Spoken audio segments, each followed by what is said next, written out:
الحمد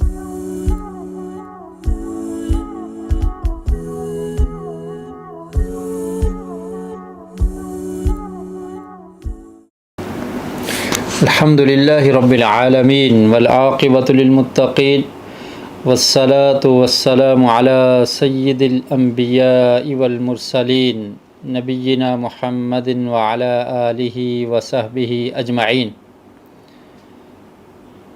قال اللہ تعالی فی القرآن المجید والفرقان الحمید سبحان الذی أسرى بعبده ليلا من المسجد الحرام إلى المسجد الأقصى الذي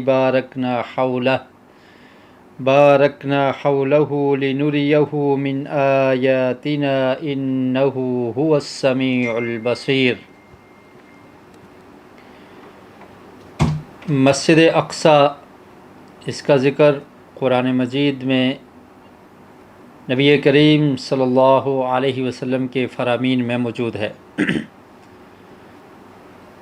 قرآن مجید فرقان حمید سورہ اسراء کی آیت نمبر 1، اللہ رب العالمین نے ارشاد فرمایا سبحان الذی اسری بعبدہ لیلا من المسجد الحرام الی المسجد الاقصی، کہ پاک ہے وہ ذات جس نے اپنے بندے کو یعنی نبی کریم صلی اللہ علیہ وسلم کو رات کا سفر کروایا۔ اسراء کہتے ہیں رات میں سفر کرنا۔ کہاں سے؟ من المسجد الحرام، مسجد حرام کعبہ سے، بیت اللہ سے، الی المسجد الاقصی الذی بارکنا حولہ، مسجد اقصی تک، اور وہ مسجد اقصی الذی بارکنا حولہ، کہ جس کے ارد گرد ہم نے برکت کو رکھا ہے۔ بارکنا، ہم نے برکت رکھی ہے، برکت ڈالی ہے، حولہ، اس کے ارد گرد، یعنی مسجد اقصی کے ارد گرد جو ماحول ہے، جو جگہ ہے، اس کو اللہ رب العالمین نے فرمایا کہ وہ بابرکت ہے، برکت والی ہے۔ القدس، الاقصی، مسجد اقصی، یہ سب ایک ہی نام ہیں، اور یروشلم بھی اس کو یہود کہتے تھے۔ تو اللہ تعالیٰ نے فرمایا کہ بارکنا حولہ لنریہ من آیاتنا انہ هو السمیع البصیر، کہ ہم نے مسجد اقصی اور اس کے ارد گرد کی جو جگہ ہے اس میں برکت رکھی ہے، اور اپنے بندے یعنی نبی کریم صلی اللہ علیہ وسلم کو ہم نے بیت اللہ سے مسجد اقصی تک پہنچایا، مکہ مکرمہ سے شام تک، اور یہ شام کا سفر 40 راتوں کا سفر تھا، 1 مہینے سے زائد، اور یہ صرف ایک طرف کا، اور پھر اگر واپس آیا جائے تو یہ کتنا لمبا سفر بنتا ہے مکہ سے۔ اور اسی لیے اس مسجد کو مسجد اقصی کہا جاتا تھا، اور کہا جاتا ہے کہ مکہ مکرمہ سے یہ دور تھی، بیت اللہ سے، مکہ مکرمہ سے یہ مسجد اقصی دور تھی، اور اقصی کا مطلب ہوتا ہے دور، بعید، تو اس لیے اس مسجد کو مسجد اقصی کہا جاتا تھا۔ تو اللہ رب العالمین نے ارشاد فرمایا کہ ہم نے اپنے بندے نبی اکرم صلی اللہ علیہ وسلم کو رات کے کچھ حصے میں، یہ اتنا لمبا سفر جو 40 دن سے زائد یا تقریباً 40 دن لگ جاتے ہیں ایک طرف جاتے ہوئے، اور اگر واپس آئیں تو پھر یہ ڈبل ہو جائے گا، تو فرمایا کہ اتنا لمبا سفر ہم نے ایک رات میں، بلکہ رات کے کچھ حصے میں نبی کریم صلی اللہ علیہ وسلم کو کروا دیا۔ اس کو اسلامی تاریخ میں واقعہ اسراء اور معراج کے نام سے یاد کیا جاتا ہے، کہ جبریل امین علیہ السلام آئے اور نبی اکرم صلی اللہ علیہ وسلم کو براق پر بٹھایا اور مسجد اقصی تک پہنچا دیا۔ وہاں سے پھر اللہ رب العالمین نے نبی کریم صلی اللہ علیہ وسلم کو 7 آسمانوں سے اوپر سدرۃ المنتہا وہاں تک لے جایا گیا، اور 7 آسمانوں کی سیر کروائی۔ یہ رات کے ایک حصے میں ایسا ہوا۔ تو بتانے کا مقصد یہ ہے کہ مسجد اقصی یہ ایک مقدس جگہ ہے، یہ برکت والی جگہ ہے، بابرکت جگہ ہے۔ اس لیے اللہ رب العالمین نے اپنے پیارے رسول نبی اکرم صلی اللہ علیہ وسلم کو جب معراج کروائی تو اس سفر کا آغاز مسجد حرام سے ہوا، مسجد اقصی، اور پھر مسجد اقصی سے آسمانوں کی طرف آپ کو لے جایا گیا۔ یہ جگہ انبیاء علیہم السلام کا مسکن تھی۔ انبیاء علیہم السلام اس بستی میں، اس علاقہ میں رہا کرتے تھے۔ زکریا علیہ السلام کا محراب بھی وہاں پر موجود تھا جہاں پر وہ عبادت کیا کرتے تھے۔ سلیمان، داؤد، ابراہیم، لوط اور دیگر انبیاء علیہم السلام، ان کا مسکن یہ جگہ رہی۔ اس لیے اللہ رب العالمین نے اس جگہ کے بارے میں فرمایا الذی بارکنا حولہ، کہ اس جگہ کو ہم نے بابرکت بنا دیا ہے۔ کیسی برکتیں تھیں؟ وہاں کے پانی میں برکت، نہریں، وہاں کے پھل میں برکت، وہاں کی کھیتی میں برکت، اور پھر وہ جگہ شرک سے پاک ہونے کی وجہ سے مقدس بھی تھی اور بابرکت بھی تھی، اور انبیاء علیہم السلام کا مسکن بھی وہ جگہ رہی۔ قرآن مجید میں سورہ انبیاء میں بھی اللہ رب العالمین نے اس کو برکت والا قرار دیا۔ سورہ انبیاء کی آیت نمبر 71 ہے، ارشاد باری تعالیٰ ہے وَنَجَّيْنَاهُ وَلُوطًا إِلَى الْأَرْضِ الَّتِي بَارَكْنَا فِيهَا لِلْعَالَمِينَ۔ ہم نے ابراہیم علیہ السلام کو نجات دی۔ ابراہیم علیہ السلام عراق کو چھوڑ کر جب وہاں سے نکلے تو کس بستی کی طرف گئے؟ وہ جگہ برکت والی، وہ مسجد اقصی اور قدس جگہ تھی۔ تو فرمایا وَنَجَّيْنَاهُ، ہم نے ابراہیم علیہ السلام کو نجات دی، وَلُوطًا، اور لوط علیہ السلام کو جو ابراہیم علیہ السلام پر ایمان لا چکے تھے، انہوں نے بھی اپنی قوم کو دعوت پیش کی۔ جب قوم نے دعوت کو نہیں قبول کیا، إِلَى الْأَرْضِ الَّتِي بَارَكْنَا فِيهَا، ہم نے ان کو اس زمین کی طرف بھیج دیا جہاں پر برکت ہے۔ بارکنا فیہا للعالمین، تمام جہانوں کے لیے برکت۔ تو یہ بہت بابرکت جگہ ہے۔ اور پھر دوسرے مقام پر اللہ رب العالمین نے ارشاد فرمایا، سلیمان علیہ السلام کا جہاں پر ذکر کیا۔ سلیمان علیہ السلام کا دارالحکومت یہی جگہ تھی۔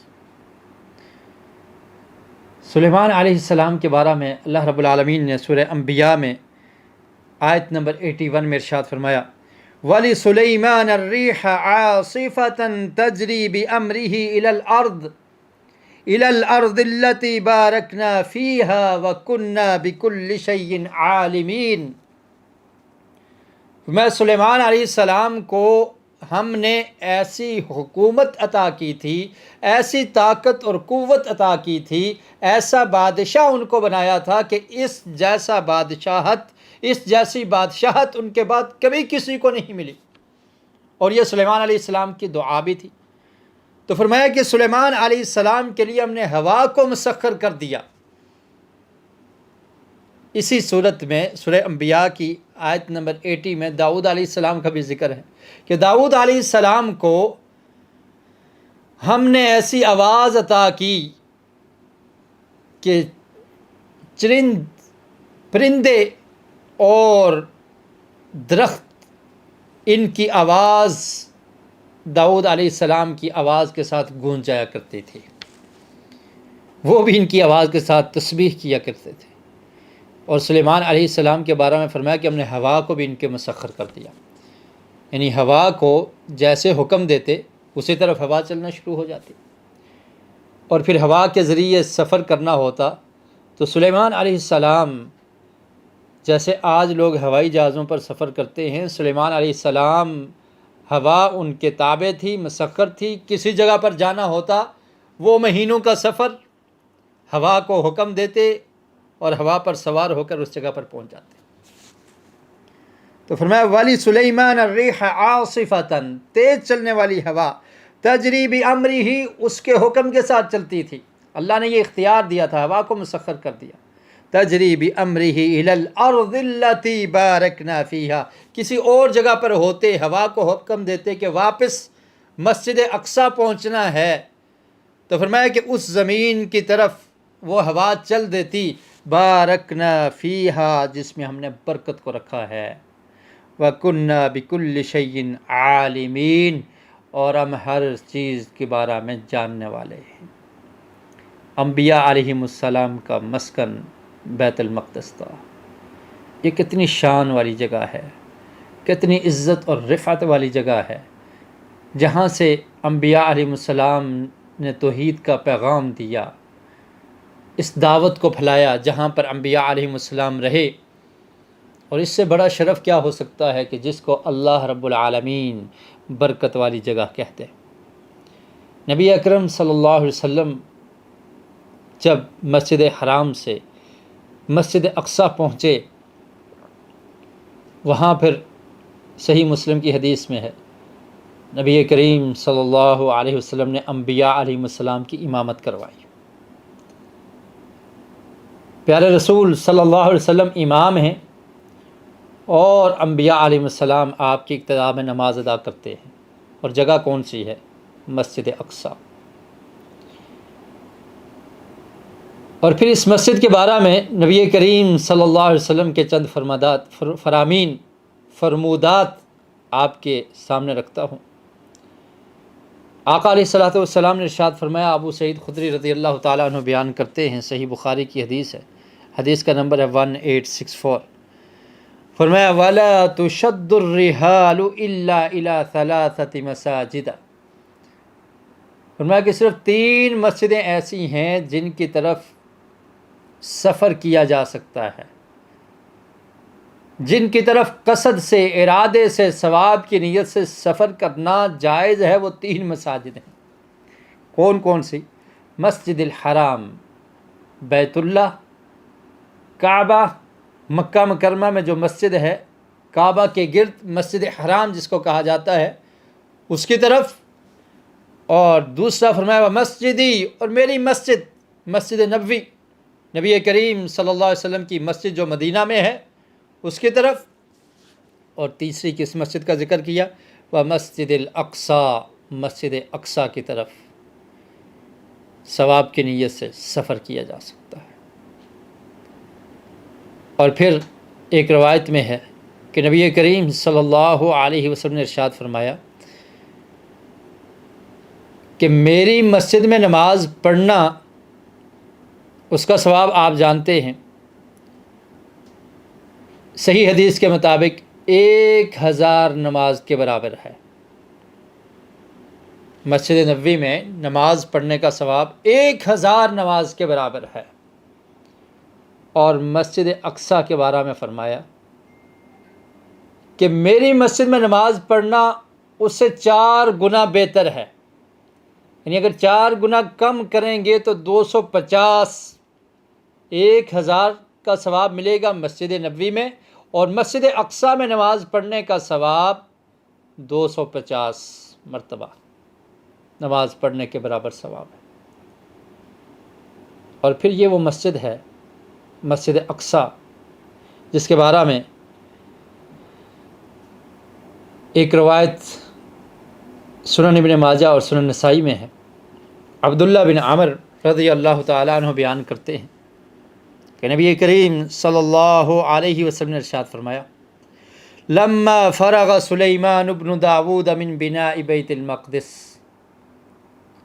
میں صرف آپ کے سامنے بیت المقدس کے فضائل اور اس کی اہمیت سامنے رکھنا چاہتا ہوں، کہ تاکہ مسلمان اس بات کو سمجھ لیں، جان لیں کہ یہ جگہ کتنی قیمتی ہے، اس جگہ کا مسلمانوں کے ساتھ کیا تعلق ہے، اور یہ جگہ اللہ رب العالمین نے کن کو دی تھی، اور کون لوگ اس جگہ کے وارث ہیں، کن کا حق ہے مسجد اقصی پر،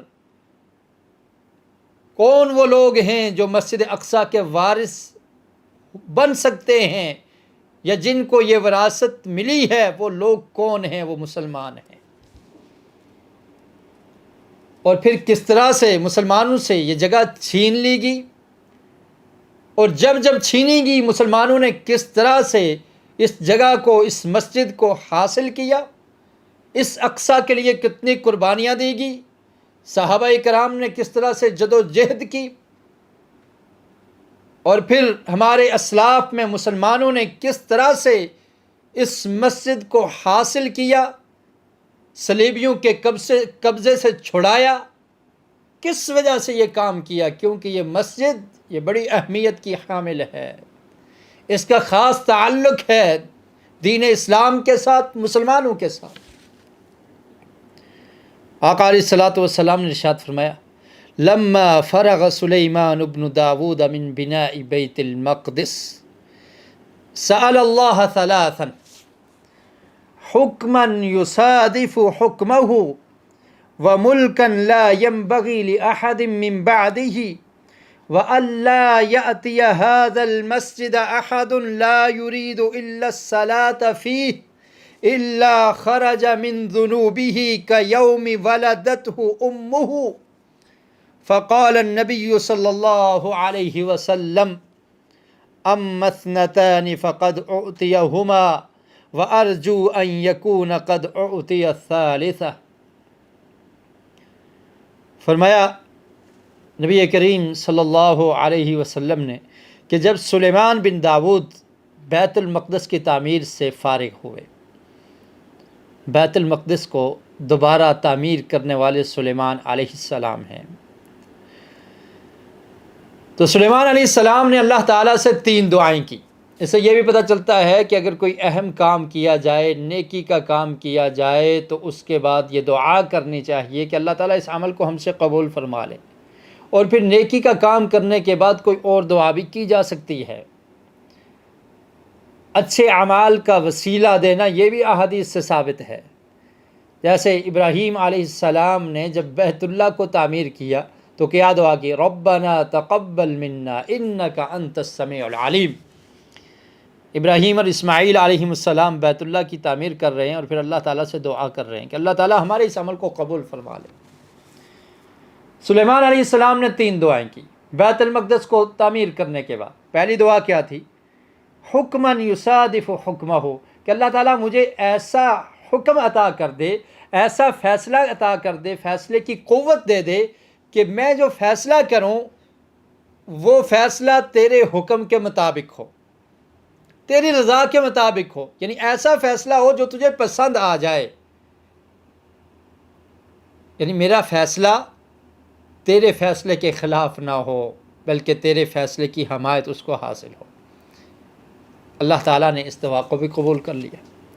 دوسری دعا کی وَمُلْكًا لَا يَنبَغِي لِأَحَدٍ مِّن بَعْدِهِ، کہ اللہ تعالیٰ مجھے ایسی بادشاہت عطا کر کہ ایسی بادشاہت میرے بعد تو نے کسی اور کو نہیں عطا کرنی۔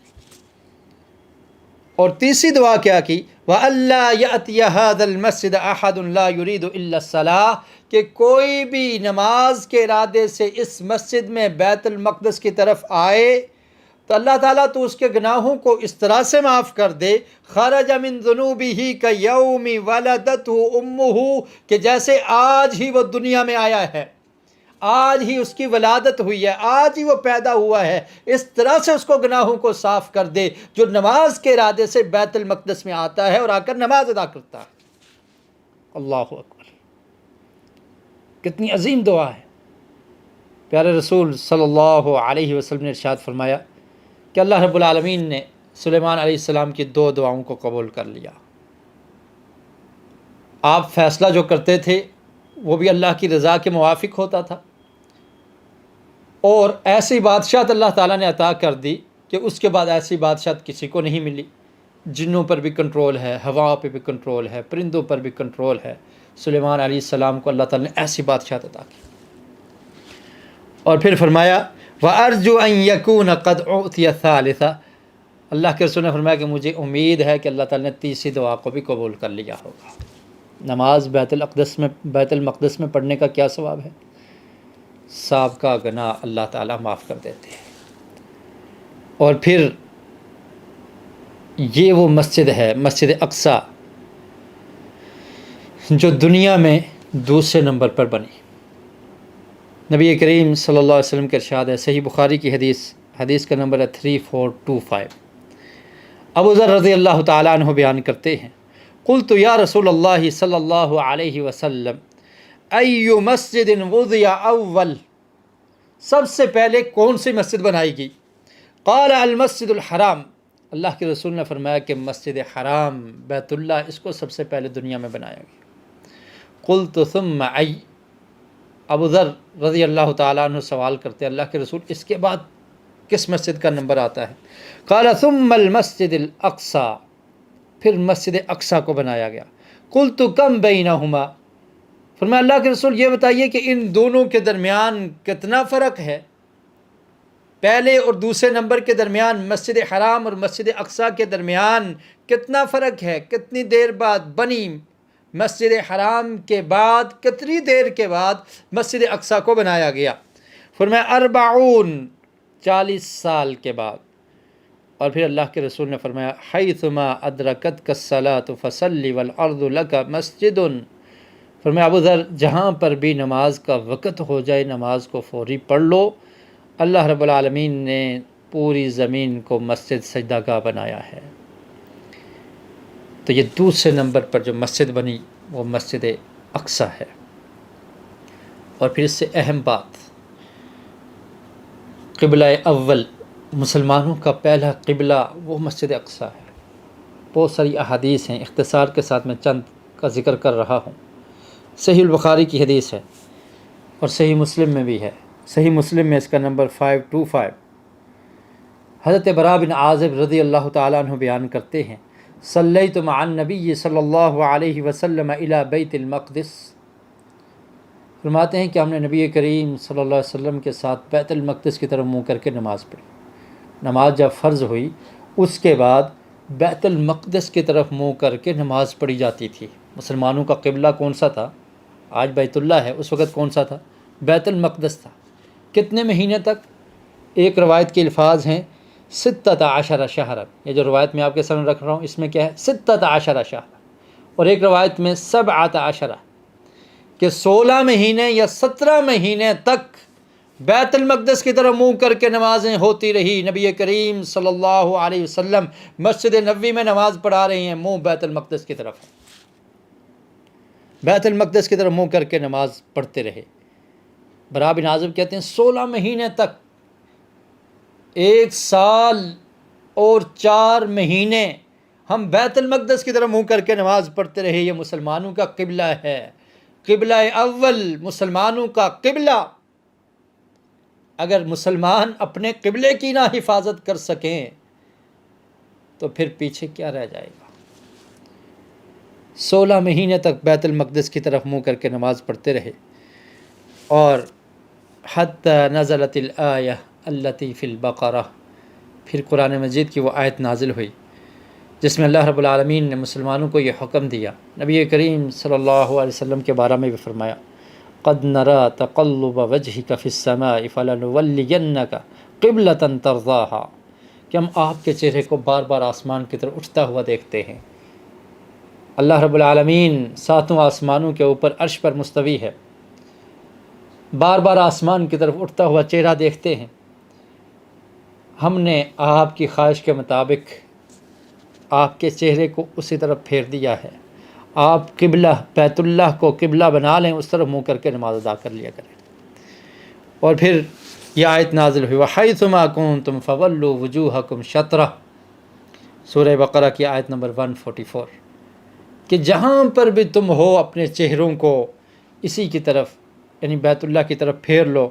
اس وقت مسلمانوں نے بیت اللہ کی طرف منہ کر کے نماز پڑھنے کا آغاز کیا۔ جب نبی کریم صلی اللہ علیہ وسلم پر یہ وحی نازل ہوئی، ایک صحابی انصار صحابہ کرام کے پاس سے گزرے، وَهُمْ يُصَلُّونَ فَحَدَّثَهُمْ فَوَلُّوا وُجُوهَهُمْ قِبَلَ الْبَيْتِ، وہ نماز کی حالت میں تھے، خبر دی کہ اب قبلہ بیت المقدس نہیں ہے بلکہ بیت اللہ قبلہ ہے، تو نماز کی حالت میں انہوں نے اپنے چہرے کو بیت اللہ کی طرف موڑ لیا، ادھر فرمان محمد ہو ادھر گردن جھکائی ہو۔ جو ہی فرمان آیا اس کو قبول کر لیا اور بیت المقدس کی طرف سے چہرے کو ہٹا کر بیت اللہ کی طرف رخ کر لیا۔ تو مسلمانوں کا قبلہ اول وہ بیت المقدس ہے۔ بیت المقدس صلیبیوں کے پاس رہا،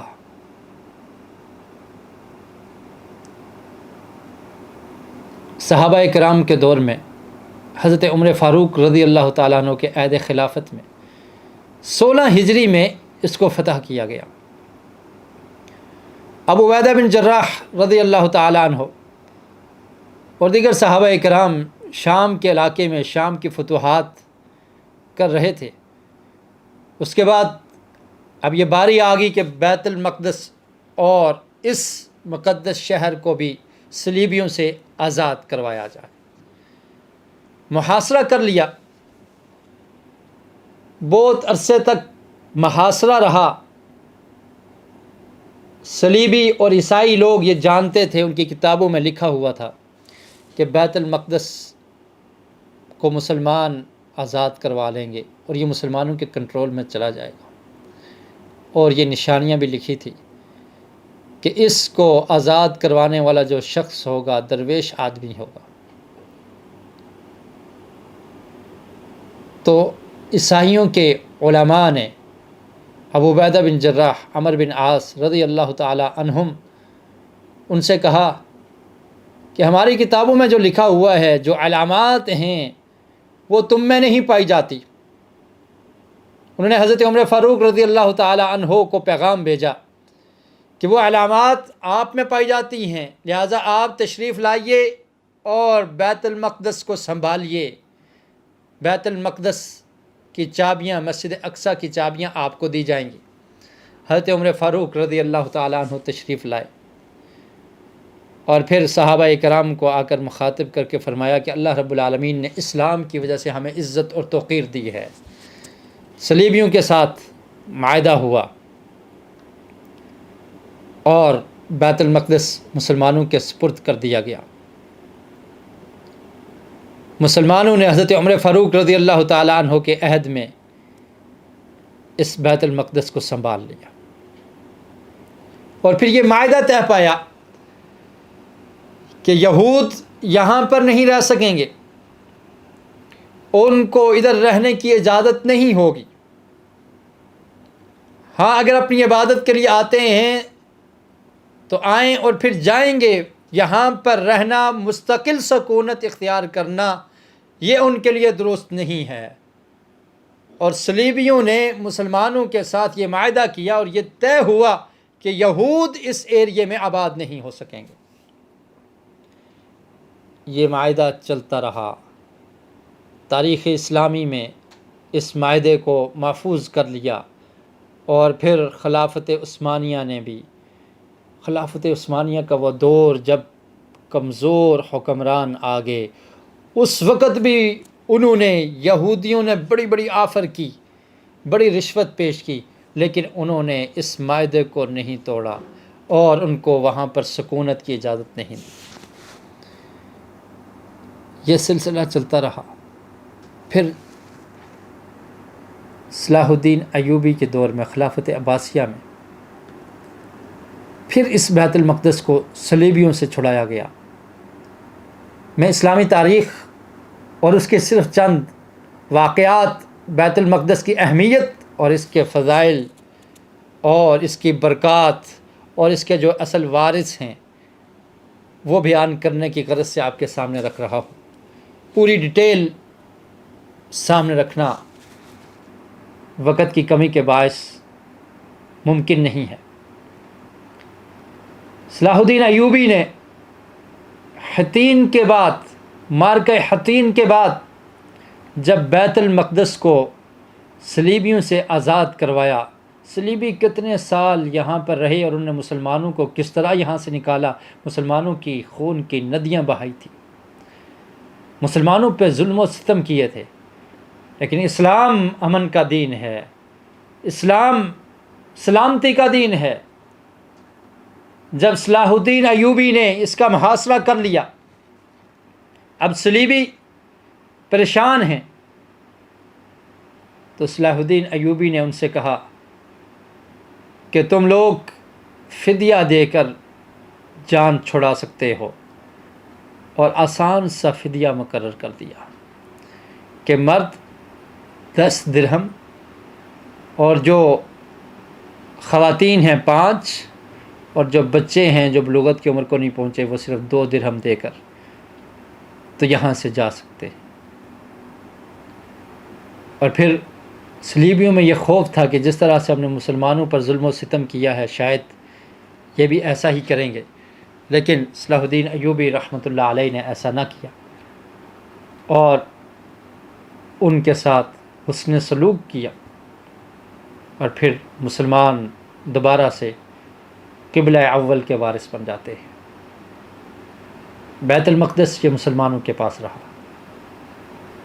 پھر وقت گزرتا گیا، صلاح الدین ایوبی کا یہ واقعہ جب انہوں نے بیت المقدس کی فتح کی، 27 رجب اور سن 583 ہجری کا یہ واقعہ ہے، 2 اکتوبر 1187 میلادی یعنی عیسوی، اس وقت ایسا ہوا۔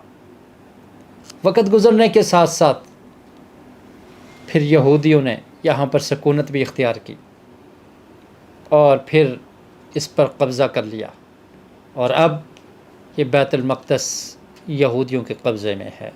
فلسطین، بیت المقدس، القدس یہ مسلمانوں سے چھن کر دوبارہ ان کے قبضے میں، اور مسلمان ممالک کے درمیان، عرب ممالک کے درمیان اسرائیل کی صورت میں یہودی وہاں پر آ کے آباد ہو چکے۔ مسلمانوں نے اس کو ایکسیپٹ نہیں کیا، قبول نہیں کیا، لیکن مسلمان اب اتنے کمزور ہو چکے تھے کہ اگر یہ ایکسیپٹ نہ بھی کریں تو کچھ فرق نہیں پڑنے والا، کافر غالب آ چکے ہیں۔ اور یہ غالب کیوں آئے؟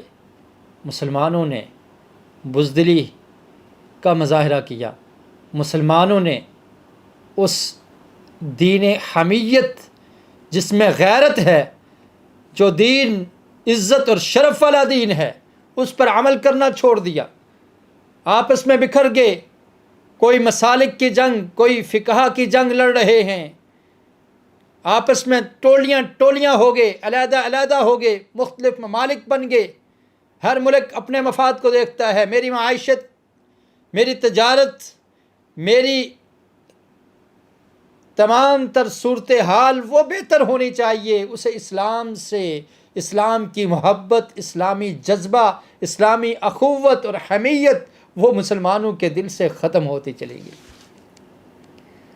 تب یہودیوں کو یہ قوت مل گئی، یہ پاور مل گئی کہ انہوں نے مسجد اقصی پر قبضہ کیا اور وہاں پر سکونت بھی کی۔ اور آج حالات آپ کے سامنے ہیں کہ ظلم اور بربریت اس حد تک پہنچ چکی ہے کہ وہ انسانی حقوق جن کا تعلق کسی دین سے نہیں بلکہ تمام انسانوں کا یہ حق ہے کہ انہیں زندہ رہنے دیا جائے، ان پہ ظلم نہ کیا جائے، ان کے بچوں کو قتل نہ کیا جائے، ان کی عورتوں کو مارا نہ جائے، لیکن آج ظلم اور بربریت اس قدر کی جا رہی ہے کہ مسلمان کا خون بالکل سستا ہو گیا ہے، اس کو جو چاہے بہا سکتا ہے۔ کبھی کشمیر میں مظالم، کبھی روہنگیا کے مسلمانوں پر ظلم و ستم، کبھی افغانستان، کبھی شام، فلسطین، مسجد اقصی۔ مسلمانوں نے جب اپنے دین کو چھوڑ دیا، جب غیروں کے ساتھ دوستیاں لگانا شروع کر دی، جب ان کی ڈگر پر چل گئے، تو وہ لوگ ان پر ظلم و ستم کرنے لگے۔ اور آج صورتحال یہ بن چکی ہے کہ ظلم اور بربریت اس قدر ہے کہ مارا جا رہا ہے، قتل کیا جا رہا ہے، عزتوں کو لوٹا جا رہا ہے، کوئی پوچھنے والا نہیں، کوئی آواز اٹھانے والا نہیں، کوئی بولنے والا نہیں۔ اور پھر مسلمان اپنے اپنے ملکوں کے دفاع کے لیے، ہم نے کیا کیا، اس نے کیا کیا، اس نے کچھ نہیں کیا، میں کیوں کروں۔ آج یہ وقت نہیں ہے، وقت ہے اتحاد کا، اتفاق کا، کہ تمام مسلم ممالک متحد ہو جائیں، متفق ہو جائیں، اور پھر یہ باور کروائیں کہ ہم ایک ہیں، مسلم خون ایک ہے، اگر ایک مسلمان پر ظلم ہوگا تو یہ تکلیف تمام مسلمانوں کو ہونی چاہیے۔ نبی کریم صلی اللہ علیہ وسلم نے ارشاد فرمایا تھا کہ مسلمان آپس میں محبت اور ان کا آپس کا تعلق کیسا ہونا چاہیے؟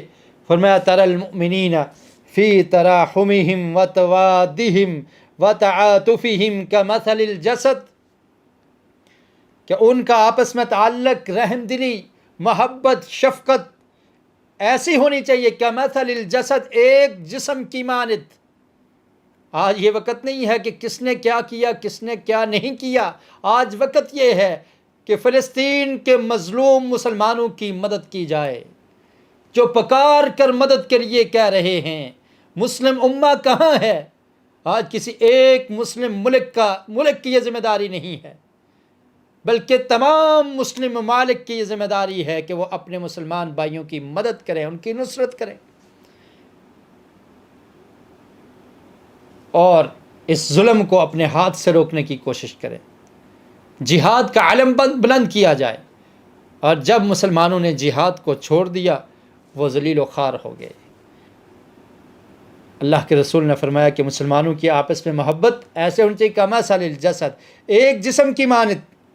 اذا اشتكى عضوا تداعى له سائر جسده بالسهر والحمى، کہ اگر جسم کے کسی ایک حصے کو، ایک عضو کو تکلیف ہوتی ہے تو پورا جسم بے چین ہو جاتا ہے۔ یہ اخوت اسلامی ہے، یہ محبت ہے کہ اگر ایک عضو کو تکلیف ہوتی ہے پورا جسم بے قرار ہو جاتا ہے، اس تکلیف کو محسوس کرتا ہے۔ مسلم کوئی بھی ہو، کسی ملک کے کونے میں ہو، اس کو تکلیف پہنچے، تمام مسلمانوں کے رونگٹے کھڑے ہو جائیں۔ یہ کرنے کا کام ہے۔ بیت المقدس پر قبضہ، اسرائیل کی بربریت، مسلمانوں کی کیا ذمہ داری ہے؟ یہ مسلمانوں کی ذمہ داری ہے کہ اس کو روکنے کی کوشش کریں تمام کے تمام مسلمان۔ یہ اسلامی درس ہے، یہ اسلامی اخوت ہے، یہ اسلامی بھائی چارہ ہے۔ اور پھر کافروں کو یہ بتا دیا جائے کہ ہم وہ لوگ ہیں کہ جو بدلہ لینا جانتے ہیں، جو انتقام لینا جانتے ہیں۔ اللہ رب العالمین نے قرآن مجید میں ارشاد فرمایا، سورہ نساء کی آیت نمبر 75، وَمَا لَكُمْ لَا تُقَاتِلُونَ فِي سَبِيلِ اللَّهِ وَمَا لَكُمْ لَا تُقَاتِلُونَ فِي سَبِيلِ اللَّهِ وَالْمُسْتَضْعَفِينَ مِنَ الرِّجَالِ وَالنِّسَاءِ وَالْوِلْدَانِ الَّذِينَ يَقُولُونَ رَبَّنَا أَخْرِجْنَا مِنْ هَذِهِ الْقَرْيَةِ الظَّالِمِ أَهْلُهَا۔ فرمایا کیا ہو گیا ہے تمہیں، کیوں تم قتال نہیں کرتے اللہ کے راستے میں؟ وَالْمُسْتَضْعَفِينَ مِنَ الرِّجَالِ، اور کمزور مرد، وَالنِّسَاء اور عورتیں، وَالْوِلْدَان اور بچے، الذین یقولون جو یہ کہتے ہیں۔ یہ صورتحال آج فلسطین میں ہے۔ بزرگ، خواتین، بچے بلبلا رہے ہیں جب ان پر اٹیک کیا جاتا ہے، ان پر حملے کیے جاتے ہیں۔ آپ نے سوشل میڈیا کے ذریعے ویڈیوز دیکھی ہوں گی، ویڈیوز دیکھی نہیں جاتی، آنکھوں میں آنسو بھر آتے ہیں۔ بچے قرآن کی تلاوت کر رہے ہیں، سبحان اللہ، الحمدللہ، اللہ اکبر کا ورد کر رہے ہیں، اور شہر اس طرح سے گنجان ہے کہ عمارتیں ہی عمارتیں ہیں، راکٹ اوپر سے آتا ہے، بستی کو، گھر کو، رہائشی بلڈنگز کو تباہ کر جاتا ہے۔ یہ ظلم اور بربریت۔ اللہ نے فرمایا کیا ہو گیا ہے تمہیں کہ کمزور مرد، عورتیں اور بچے وہ کہتے ہیں ربنا اخرجنا من هذه القرية الظالم اهلها، کہ ہمیں اس بستی سے ہمارے رب نکال دے جس کے رہنے والے ظالم ہیں۔ واجعل لنا من لدنک ولیا واجعل لنا من لدنک نصیرا، ہمارا کوئی ولی بن جائے، ہمارا کوئی مددگار بن جائے جو ہماری مدد کرے۔ کل ہم کیا جواب دیں گے قیامت کے دن؟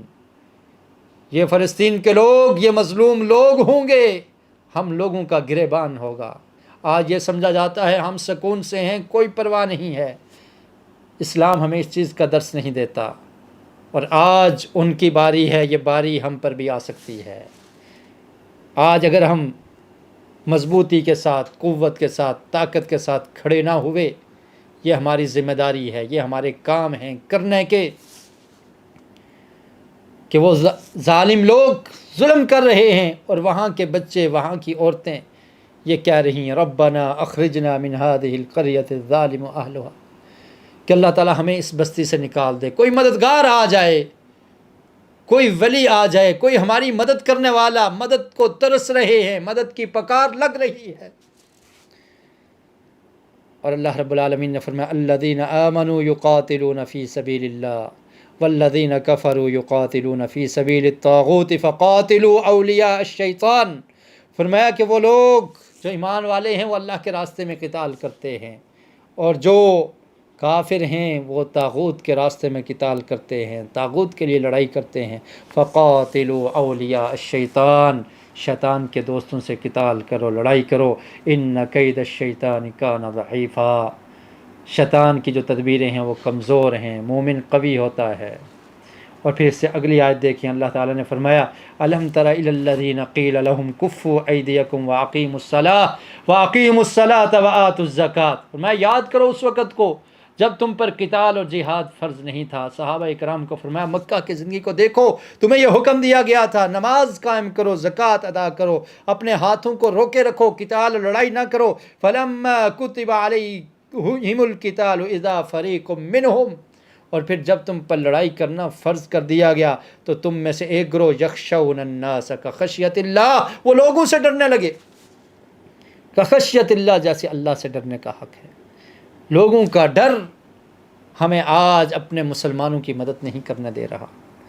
او اشد خشیہ، فرمایا اس طرح لوگوں سے ڈرنے لگے جیسے اللہ سے ڈرا جاتا ہے یا اس سے بھی زیادہ۔ وقالوا ربنا لما كتبت علينا القتال، اور کہنے لگے ہمارے رب ہم پر قتال کیوں فرض کر دیا گیا ہے؟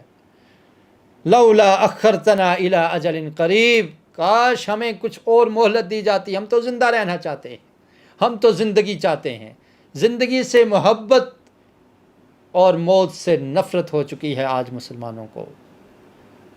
ہر بندہ یہ چاہتا ہے کہ وہ لٹتا ہے لٹتا رہے، وہ مرتا ہے مرتا رہے، میں زندہ رہوں۔ کتنا زندہ رہ لوگے؟ اللہ تعالیٰ نے قرآن میں فرمایا لولا اخرتنا الی اجل قریب، کہ وہ کہنے لگے کچھ مدت ہم نے اور رہنا ہے زندہ۔ قل متاع الدنیا قلیل، فرمایا یاد رکھو یہ دنیا کا سامان بہت تھوڑا ہے، آخر موت تو آئے گی، تو کیوں نہ ہو وہ سعادت کی موت حاصل ہو جائے جب تم مظلوم کی مدد کے لیے کھڑے ہو جاؤ، اللہ کے راستے میں جہاد کا علم بلند کر دو۔ اگر یہ موت بھی آ جاتی ہے تو شہادت والی، سعادت والی موت ہے۔ فرمایا دنیا کا سامان قلیل ہے، والآخرۃ خیر لمن اتقی، اور آخرت بہترین ہے جو لوگ اللہ سے ڈرتے ہیں۔ ولا تظلمون فتیلا، اور اس وقت ذرا بھی ظلم نہیں کیا جائے گا۔ اور اس کے بعد پھر بیان کر دیا موت کے بارے میں، اینما تکونوا یدرککم الموت ولو کنتم فی بروج مشیدہ، فرمایا کہ موت تو تمہیں آ کے ہی رہے گی، اگر تم بلند اور بڑے مضبوط قلعوں کے اندر بند ہو جاؤ موت سے بچنے کے لیے، موت سے نہیں بچ سکتے۔ جب موت سے نہیں بچ سکتے تو پھر موت سے ڈرنا کیا ہے؟ مسلمان موت سے نہیں ڈرا کرتا، مسلمان حق کا ساتھ دیتا ہے، حق بات کہتے ہوئے اگر اس کی گردن بھی کٹ جائے تو وہ اس کی پرواہ نہیں کرتا۔ آج اس امر کی ضرورت ہے کہ مسلمان حکمران ایک ایسا لائے عمل طے کریں کہ کسی کافر کو مسلم پر ظلم کرنے کی جرت نہ ہو۔ اس کے لیے جرت کی ضرورت ہے، بہادری کی ضرورت ہے، دلیری کی ضرورت ہے۔ اور قرآن مجید میں اللہ رب العالمین نے مسلمانوں کو یہ حکم بھی دیا تھا، وَأَعِدُّوا لَهُم مَّا اسْتَطَعْتُم مِّن قُوَّةٍ وَمِن رِّبَاطِ الْخَيْلِ تُرْهِبُونَ بِهِ عَدُوَّ اللَّهِ وَعَدُوَّكُمْ۔ آج ہم نے یہ کام کرنے چھوڑ دیے ہیں۔ کس لیے مسلمان ذلیل ہو رہے ہیں؟ کس لیے ہمارے علاقوں پر قبضہ کیا جا رہا ہے؟ کس لیے مسلمانوں پر مظالم ڈھائے جا رہے ہیں؟ کس لیے مسلمان ظلم کی چکی میں پس رہے ہیں؟ وجہ کیا ہے؟ کہ ہم نے اپنے اصل مقاصد کو ترک کر دیا ہے۔ فرمایا وَأَعِدُّوا لَهُم مَّا اسْتَطَعْتُم مِّنَ الْقُوَّةِ، اپنی قوت کو، طاقت کو تیار رکھو، وَمِن رِّبَاطِ الْخَيْلِ، گھوڑوں کو تیار کرو، اپنے آپ کو تیار کرو، تُرْهِبُونَ بِهِ عَدُوَّ اللَّهِ وَعَدُوَّكُمْ، اس کے ذریعے تم اپنے دشمن کو اور اللہ کے دشمن کو ڈراتے ہو۔ آج دشمن کا خوف ہمارے دلوں میں ہے، ہمارا خوف ہمارے دشمن کے دل میں نہیں ہے، ان کے دل میں ہمارا ڈر نہیں رہا۔ وہ جانتے ہیں یہ مسلمان کمپرومائز کرنے والے ہیں، یہ رشوت لینے والے ہیں، یہ ڈالرز پہ بک جاتے ہیں، یہ بکنے والے لوگ ہیں۔ کسی کو اپنی معیشت کی پرواہ ہے، کسی کو اپنے مفادات ہیں۔ اسلام کا مفاد، اسلام کے لیے قربانی، مسلمانوں کے لیے جذبہ، مسلمان بستیوں کو بچانا، مسلمان امہ کو بچانا، مظلوم مسلمانوں کی مدد کرنا، یہ فکر اور سوچ مسلمانوں کے ذہنوں سے غائب ہو چکی۔ اور نبی کریم صلی اللہ علیہ وسلم نے ارشاد فرمایا تھا ایک وقت ایسا آئے گا یوشک الامم ان تداعی علیکم کما تداعی الاکلۃ الی قصعتها۔ حضرت ثوبان نبی کریم صلی اللہ علیہ وسلم کے مولا ہیں، وہ بیان کرتے ہیں کہ آقا علیہ الصلوۃ والسلام نے ارشاد فرمایا کہ ایک وقت ایسا آئے گا کہ امتیں، قومیں تم پر ٹوٹ پڑیں گی، کما تداعی الاکلۃ الی قصعتها، جس طرح سے بھوکے لوگ دسترخوان پر ٹوٹ پڑتے ہیں، کھانے پر ٹوٹ پڑتے ہیں، فرمایا اس طرح سے دیگر لوگ تم مسلمانوں پر ٹوٹ پڑیں گے۔ فقال قائل ومن قلت نحن یومئذ، ایک صحابی نے پوچھا اللہ کے رسول اس دن ہم تھوڑے ہوں گے، ہماری تعداد کم ہوگی، کہیں کروڑ مسلمان موجود ہیں، لیکن نفس و نفسی کا عالم ہے۔ اللہ کے رسول سے پوچھا گیا کیا اس دن ہم کم ہوں گے کہ ہم پر لوگ ایسے ٹوٹ پڑیں گے جس طرح دسترخوان پر بھوکے ٹوٹ پڑتے ہیں؟ وَمِن قِلَّةٍ نَحْنُ يَوْمَئِذٍ، کیا ہم کم ہوں گے، ہماری تعداد کم ہوگی؟ فرمایا بل انتم یومئذ کثیر ولکنکم غثاء کغثاء السیل، فرمایا اس دن تمہاری تعداد کم نہیں ہوگی، تم بہت زیادہ ہوگے، لیکن تمہاری حیثیت یہ ہوگی کہ جس طرح پانی پر جھاگ ہوتی ہے، سمندر کے کنارے پر جو جھاگ پانی کے ساتھ جمع ہوتی ہے، میل کچیل جمع ہوتی ہے، اس طرح سے تمہاری حیثیت ہوگی۔ جیسے وہ جھاگ بیٹھ جاتی ہے ایسے ہی تمہارے جذبات ابھریں گے، بیٹھ جاؤ گے۔ کا غصہ السیل، جب سمندر کا پانی ہو، کوئی اور پانی ہو، اس پانی کے ساتھ جو میل کچیل اور جھاگ ہوتی ہے، فرمایا ایسے تمہاری مثال ہوگی۔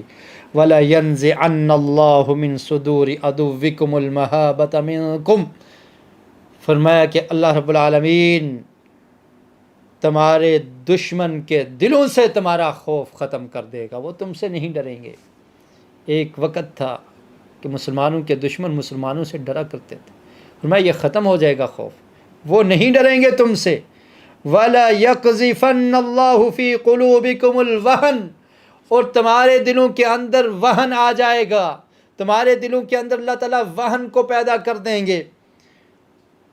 فرمایا وَمَا الْوَهْنُ، اللہ کے رسول وہن کیا ہے؟ فرمایا حب الدنیا و کراہیت الموت، دنیا کی محبت اور موت کو ناپسند تم کرنے لگ جاؤ گے۔ دنیا کی محبت تمہارے اندر آ جائے گی، میری دنیا بچ جائے، مجھے دنیا کا مال مل جائے، میری کوٹھیاں اور بنگلے بچ جائیں،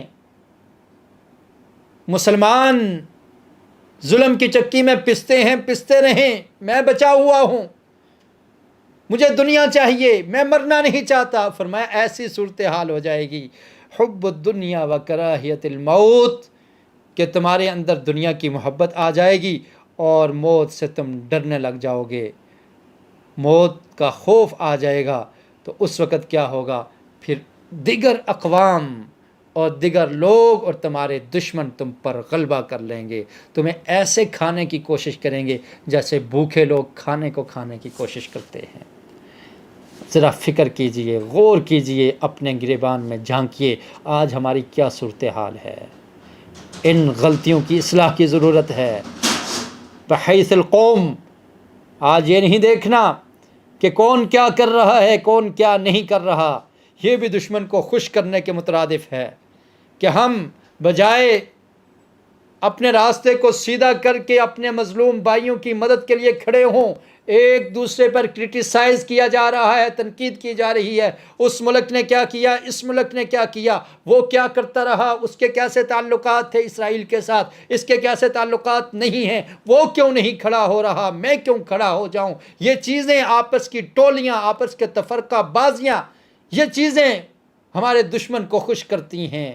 مسلم قوم کی یہ ذمہ داری ہے کہ ہر شخص اپنے گریبان میں جھانکنے کی کوشش کرے اور وہ دیکھے وہ کس قدر دنیا میں مشغول ہو چکا ہے، کس قدر دنیا میں لگ چکا ہے کہ اسے نہ اسلام کی پرواہ ہے، نہ دین کی پرواہ ہے۔ اگر دین عربی لٹتا رہے تو کوئی بات نہیں، دین محمد کا سودا ہوتا رہے تو کوئی بات نہیں، اگر دین محمد کے ماننے والوں پر ظلم و زیادتی ہوتی رہے تو ہمارے سروں پہ جوں تک نہیں رنگتی، ہمیں کوئی پرواہ نہیں ہوتی، کوئی فکر نہیں ہوتی۔ تو فکر کیجئے کل قیامت کے دن محمد عربی صلی اللہ علیہ وسلم کو کیا منہ دکھائیں گے، اللہ کو کیسے حساب دیں گے، کیسے جواب دیں گے کہ ہم نے زندگی کو کیا سمجھ رکھا تھا، اللہ نے اس لیے زندگی دی تھی۔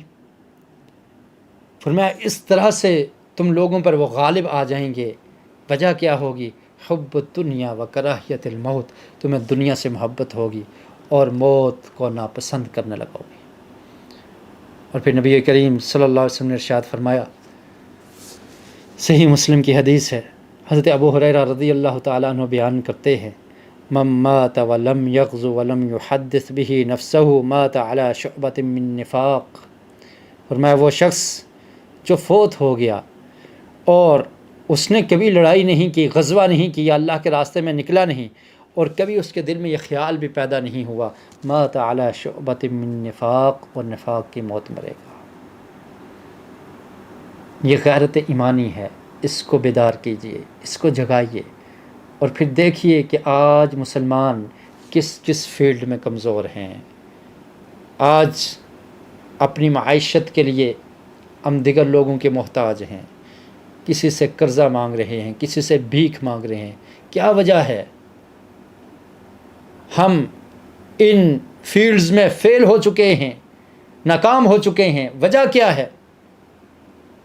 ہم نے ملاوٹ کو اختیار کیا، غش کو اختیار کیا، دھوکہ دینے کو اختیار کیا، اور کرپشن کے راستے پر چل نکلے، جس کی وجہ سے وہ ایمانداری جاتی رہی، وہ سچائی جاتی رہی، وہ وعدہ کی پاسداری جاتی رہی، وہ امانت کا خیال جاتا رہا، اور یہ تمام جو کام تھے ہم نے چھوڑ دیے، جس کی وجہ سے ہماری معیشت تباہ ہوتی جا رہی ہے، جس کی وجہ سے ہماری تجارت تباہ ہوتی جا رہی ہے، کیونکہ ہم نے اسلامی تجارت، اسلامی رولز ان کو ترک کر دیا، ان کو چھوڑ دیا۔ ہم دھوکہ دینے کو پسند کرتے ہیں، ہم ملاوٹ کو پسند کرتے ہیں، ہم جھوٹ بولنے کو پسند کرتے ہیں۔ جن کاموں سے مسلمان تاجر کو اللہ کے رسول صلی اللہ علیہ وسلم نے روکا تھا، ہم وہی کام کرنے جا رہے ہیں۔ ہم ظلم کو پسند کرتے ہیں، ہم زیادتی کو پسند کرتے ہیں، اپنے ماتحت پہ ظلم کرتے ہیں، زیادتی کرتے ہیں، اپنے جو ہمارے ورکرز ہیں ان پہ ظلم کرتے ہیں، زیادتیاں کرتے ہیں۔ مسلمان پہ ظلم کر رہا ہے، جس کی وجہ سے معیشت تباہ ہو چکی ہے۔ اور دوسری وجہ، اللہ کے ساتھ جنگ اور بغاوت ہم نے شروع کی ہوئی ہے۔ جس کام کو اللہ نے حرام کیا، سود، اس کو ہم اختیار کیے ہوئے ہیں۔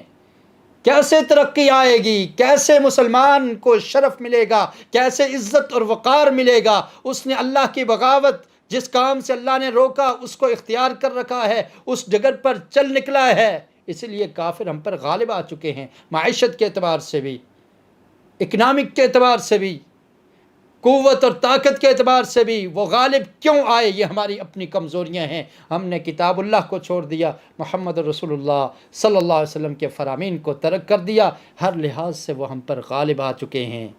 آج اگر ہم بولتے ہیں ہمیں اپنی تجارت کا نقصان محسوس ہوتا ہے، آج اگر ہم بولتے ہیں ہمیں قرضے نہیں ملتے، آج اگر ہم بات اٹھاتے ہیں مسلمانوں کی عزت اور وقار کی، مسلمانوں پر جو ظلم کیا جا رہا ہے اس کے خلاف آواز اٹھاتے ہیں، تو ہمیں خطرہ پڑ جاتا ہے کہ ہمیں قرض نہیں ملے گا، ہم سود پر قرض لے رہے ہیں، جس کو اللہ رب العالمین نے حرام کر دیا ہے۔ ہر مسلمان اپنے آپ پر غور کرے، اپنے گریبان میں جھانکے تو وہ دیکھ لے گا، سمجھ لے گا کہ میں کس قدر اسلامی تعلیمات کو چھوڑ چکا ہوں، اور یہ بحیث القوم ہم نے اسلام کو ترک کیا، اسلام کو چھوڑا، اور غیر مسلم لوگوں کو یہ جرت ہوئی کہ وہ ہم پہ ظلم کر رہے ہیں۔ آج ہمارے خون کو انسان کا خون نہیں سمجھا جاتا، ہمارے بچوں پر کس قدر سے بربریت ہو رہی ہے، کس قدر ظلم کیا جا رہا ہے۔ اگر ہم دیکھیں تو اس میں ہماری اپنی غلطیاں ہیں، بے شمار غلطیاں ہیں۔ جہاد کو چھوڑ دیا، اسلام کے دستور اور قانون کو ہم نے ترک کر دیا، سودی راستے کو ہم نے اختیار کر دیا، ملاوٹ کو ہم نے اختیار کر لیا۔ اس وجہ سے ہم تمام کاموں میں ناکام ہوتے چلے گئے۔ آپ دیکھ لیجئے، کوئی مسلمان کوئی میڈیسن ایجاد کرتا ہے، اس کو لینے کے کسٹمرز نہیں ملیں گے۔ کوئی یہودی غیر مسلم، اس کے جو پروڈکٹ ہیں، مصنوعات ہیں، ان کو لوگ لیتے ہیں کیونکہ ان کا معیار ہے کہ ہم ملاوٹ نہیں کرتے، لیکن مسلمان ملاوٹ کا شکار ہو چکے ہیں۔ اور دوسری اہم ذمہ داری ہماری یہ ہے کہ جس قدر ہمارے اندر طاقت اور قوت ہے، جتنی ہماری استطاعت ہے، اس کے مطابق ہم احتجاج کریں، آواز کو بلند کریں کہ مسلمانوں پر ظلم و ستم نہ کیا جائے، مسلمانوں کی مقدسات کا خیال کیا جائے، ان پر ظلم اور بربریت کے جو پہاڑ ڈھائے جا رہے ہیں ان کو ختم کیا جائے، روکا جائے، اور پھر اللہ سے دعا کی جائے، اللہ سے امید وابستہ کی جائے، اللہ سے مدد مانگی جائے، نصرت مانگی جائے کہ اللہ تعالی ہم گناہ گار ہیں، تو ہی مدد کرنے والا ہے، تو ہماری مدد فرما۔ اور پھر جو لوگ ظلم کرنے والے ہیں، مسلمان ممالک پہ ظلم کرتے ہیں، مسلمان بچوں پر ظلم کرتے ہیں، ان کی پروڈکٹس کو، ان کی مصنوعات، ان کا بائیکاٹ کیا جائے تاکہ ہم ان کی معیشت کو تباہ کر سکیں، ان کی معیشت کو ختم کر سکیں۔ ان کو ہم مالی طور پر فائدہ پہنچا رہے ہیں، اور یہ لوگ ہمارے اوپر ہی، ہمارے مسلمان بچوں پر ظلم و زیادتی کر رہے ہیں، اور ہم مالی طور پر ان کی چیزوں کو خرید کر، ان کو استعمال کر کے ان کو تقویت پہنچانے کی کوشش کر رہے ہیں۔ اور آخری بات، اتفاق اور اتحاد کی ضرورت ہے۔ اللہ رب العالمین نے قرآن مجید میں ارشاد فرمایا، وَاعْتَصِمُوا بِحَبْلِ اللَّهِ جَمِيعًا وَلَا تَفَرَّقُوا، فرمایا اللہ کی رسی کو مضبوطی سے تھام لو اور ٹولیاں ٹولیاں نہ بن جاؤ۔ اور نبی کریم صلی اللہ علیہ وسلم نے ارشاد فرمایا تھا کہ مومن دوسرے مومن کو مضبوط کرتا ہے، یشد بعضہ بعضا، بعض لوگ بعض کو مضبوط کرتے ہیں۔ آج چھوٹی چھوٹی بات کی وجہ سے ٹولیاں بن جاتی ہیں، اختلافات برپا کر دیے جاتے ہیں۔ میری بات نہیں مانے گی، میں نے اپنا راستہ علیحدہ کر دیا۔ ایک دوسرے کو برداشت کیجئے، احساس پیدا کیجئے۔ مسلمان گروہوں میں تقسیم ہو چکے ہیں، مسلمان اپنی اپنی مسلک کی، اپنی اپنی جماعت کی جنگ لڑ رہے ہیں، آپس میں ہی اختلافات، آپس میں ہی تنازعات، آپس میں دوریاں، ایک دوسرے کا احساس نہ کرنا، خیال نہ رکھنا، چھوٹی چھوٹی بات کی وجہ سے، چھوٹے چھوٹے مسئلے کی وجہ سے میری رائے کو نہیں مانا گیا، میری بات کو نہیں مانا گیا، میرا راستہ الگ، تیرا راستہ الگ، تو الگ میں الگ۔ قرآن نے روکا ولا تفرقوا، ہم نے اس چیز کو اختیار کر لیا۔ پھر کبھی ممالک میں مسلمان بٹ گئے، کبھی مسالک میں بٹ گئے، اور جس کی وجہ سے دیگر لوگوں کو یہ موقع مل گیا کہ وہ مسلمانوں پہ ظلم و ستم کرتے رہیں۔ اور پھر دیکھیے کس طرح سے ہم لوگ، بسا اوقات ایسا ہوتا ہے کہ اپنے ہی مسلمان بھائیوں کے ساتھ ظلم و زیادتی کرتے ہیں، ان کو نقصان پہنچانے کی کوشش کرتے ہیں، دیگر کفار کے ساتھ مل کر ان کے گھروں کو اجاڑ دیتے ہیں، ان کو ان کے گھروں سے نکال دیتے ہیں، ان پر ظلم و زیادتی کرتے ہیں۔ مسلمان ہو کر یہ خیال نہیں کرتے بس میرا فلاں ملک کے ساتھ معاہدہ ہے، کنٹریکٹ ہے۔ مسلمانوں پر ظلم اور زیادتی کرنے کے لیے ہم راہ ہموار کرتے ہیں، راستے دیتے ہیں۔ اور پھر جب ظلم و زیادتی ہو جاتی ہے اس کے بعد ہم معصوم بن کر کہتے ہیں کہ ہم نے زخمیوں کی مدد کرنی ہے، ہم نے جو لوگ مظلوم ہیں، گرفتار ہیں، ان کو چھڑانا ہے، ان کی ہیلپ کرنی ہے۔ پہلے مسلمانوں کے مخالف لوگوں کے ساتھ مل کر خود ہی اپنے بھائیوں پر ظلم و ستم کرتے ہیں، اور پھر جب یہ مظلوم ان کی آوازیں اٹھتی ہیں تو پھر ان کی مدد کے لیے پیسے کی صورت لے کر زخمیوں کی مدد کے لیے اس طرح سے ہم تیار ہو جاتے ہیں۔ ضرورت اس امر کی ہے کہ مسلمان کسی علاقے کا رہنے والا ہو، کسی جگہ کا رہنے والا ہو، کسی ملک کا رہنے والا ہو، بحیثیت مسلمان اس کی مدد کی جائے، اس کی ہیلپ کی جائے، جس قدر ہو سکے اس کے لیے آواز بلند کی جائے، آواز اٹھائی جائے، اس پر جو ظلم کیا جا رہا ہے اس کو روکنے کی کوشش اور جد و جہد کی جائے۔ جب اس طرح سے مسلمان متفق ہو کر یہ کام کریں گے تو پھر اللہ کی نصرت بھی ہوگی، اللہ کی مدد بھی ہوگی، اور اللہ کی مدد قریب ہے۔ اللہ رب العالمین آزماتے ہیں، یہ ہماری آزمائش ہے کہ آج ہم اسلام کے دفاع کے لیے تیار ہیں یا نہیں، آج ہم امت مسلمہ کے دفاع کے لیے تیار ہیں یا نہیں، آج ہم اپنے مقدسات قبلہ اول کی نصرت اور اس کی مدد اور اس کو چھڑانے کے لیے اپنے مظلوم فلسطین کے رہائشی لوگوں کی مدد کے لیے تیار ہیں یا نہیں۔ وہ لوگ تو قربانیاں پیش کر رہے ہیں، وہ لوگ تو اپنی جانوں کے نذرانے پیش کر رہے ہیں۔ میری کیا کوشش ہے، میں کیا کر رہا ہوں، آپ کیا کر رہے ہیں، یہ ہماری آزمائش ہے۔ اللہ رب العالمین سے دعا ہے کہ اللہ تعالیٰ جہاں کہیں بھی مسلمان مظلوم ہیں اللہ تعالیٰ ان کی مدد فرما، اللہ تعالیٰ فلسطین کے مسلمانوں کی مدد فرما، ان کی جانوں کی حفاظت فرما، ان کے بچوں کی، ان کی عورتوں کی حفاظت فرما، اللہ تعالیٰ بیت المقدس کی حفاظت فرما۔ اللہ رب العالمین تو ہر چیز پر قادر ہے، ہم کمزور ہیں، گناہ گار ہیں، اللہ رب العالمین تو اپنی طرف سے غائبی مدد کے ذریعے ان کی مدد فرما اور ظالم لوگوں کو نیست و نابود فرما۔ سبحانک اللہم و بحمدک اشہد ان لا الہ الا انت استغفرک و اتوب الیک۔